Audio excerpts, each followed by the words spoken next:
இந்த வீடியோவில் வரகரிசி பொங்கல் எப்படி பண்ணுறதுன்னு பார்க்கலாம். 3 டம்ளர் வரகரிசிக்கு 1 டம்ளர் பாசிப்பருப்பு எடுத்துக்கோங்க. 2 டைம் கழுவிட்டு அதுக்கப்புறமா ஊற போட்டுருங்க. இந்த பொங்கல் நம்ம குக்கரில் தான் பண்ண போகிறோம். 1க்கு 2 தண்ணி குக்கரில் எடுத்துக்கோங்க. தண்ணி ஊற்றுனதுக்கப்புறம் அரிசி பருப்பையும் அது கூட சேர்த்துக்குங்க.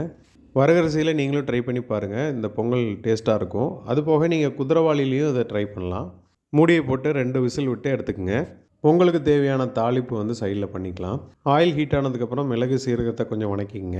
பச்சரிசியில் நீங்கள் பொங்கல் பண்ணும் போது அதிகமாக ஆயிலோ இல்லை டால்டாவோ யூஸ் பண்ண வேண்டி வரும். ஏன்னா கொஞ்சம் நேரத்தில் அது கெட்டியாயிரும். ஆனால் இந்த வரகு பொங்கலில் 6 நாளும் கெட்டியாகாது. அதனால் இதுக்கு ஆயிலோ டால்டாவோ தேவையில்லை.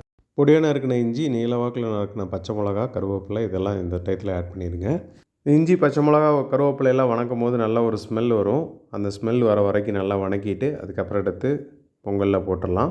பொங்கலுக்கு அரிசி பருப்பு வெந்ததுக்கப்புறம் அதிலேருந்து கொஞ்சம் குவான்டிட்டி எடுத்து வச்சுக்கோங்க. நம்ம இனிப்பு பண்ணுறதுக்காக, இனிப்பு பொங்கல் பண்ணணுங்கிறதுக்காக தான் நம்ம உப்பு போடாமல் இதை வேக வச்சுருக்கோம். வணக்கின அந்த தாளிப்பை இந்த பொங்கலோட சேர்த்துக்கு மிக்ஸ் பண்ணிக்கோங்க. அதுக்கப்புறம் தனியாக நெய் ஊற்றிட்டு முந்திரியை வறுத்து அது கூடயே போட்டுருங்க. நீங்கள் ஒரு ரிச்சாக பொங்கல் பண்ணணும் அப்படின்னு நினச்சிங்கன்னா அந்த தாளிப்பு கூட நெய்யிலே பண்ணிக்கலாம். உங்கள் வசதிக்கு தகுந்த மாதிரி முந்திரி நீங்கள் எவ்வளோ வேணாலும் போட்டுக்கலாம். இந்த தாளித்ததெல்லாம் சேர்த்து அந்த பொங்கலோட மிக்ஸ் பண்ணி விட்டுக்குங்க. கூடயே உப்பும் சேர்த்து நல்லா மிக்ஸ் பண்ணிக்கோங்க. நல்லா மிக்ஸ் பண்ணி விட்டுட்டு ஒரு 10 நிமிஷம் அதை கப்புன்னு மூடி வச்சுருங்க. அப்போ தான் இந்த ஃப்ளேவர் ஃபுல்லாகவுமே அந்த பொங்கலில் வரும். நல்லா மிக்ஸ் பண்ணிவிட்டு அப்பப்போ டேஸ்ட்டு செக் பண்ணிக்கோங்க. உப்பு வேணுன்னா அதுக்கப்புறம் நடுவில் போட்டு மிக்ஸ் பண்ணிடுங்க. இது எல்லாமே சூடாக இருக்கும் போது மட்டும்தான் பண்ண முடியும். இதை மிக்ஸ் பண்ணி முடிச்சதுக்கப்புறம் நம்ம ஸ்வீட் பொங்கல் செய்யலாம்.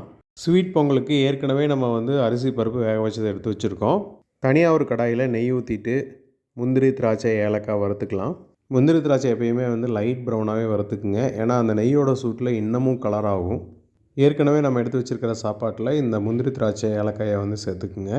ஏலக்காய் க்ரஷ் பண்ணி தான் வறுத்துருக்கேன். ஸோ அதனால் உங்களுக்கு நல்லா ஃப்ளேவர் கிடைக்கும். கரும்பு சர்க்கரையோ வெல்லமோ உங்களுக்கு தேவையான அளவு நீங்கள் சேர்த்துக்கலாம். வெல்லத்தை விட கரும்பு சர்க்கரை பார்த்திங்கன்னா உங்களுக்கு வாசனை நல்லாயிருக்கும். அதனால் நீங்கள் கரும்பு சர்க்கரை ஆட் பண்ணிங்கன்னா டேஸ்ட்டுமே ஒரு டிஃப்ரெண்ட் கிடைக்கும்.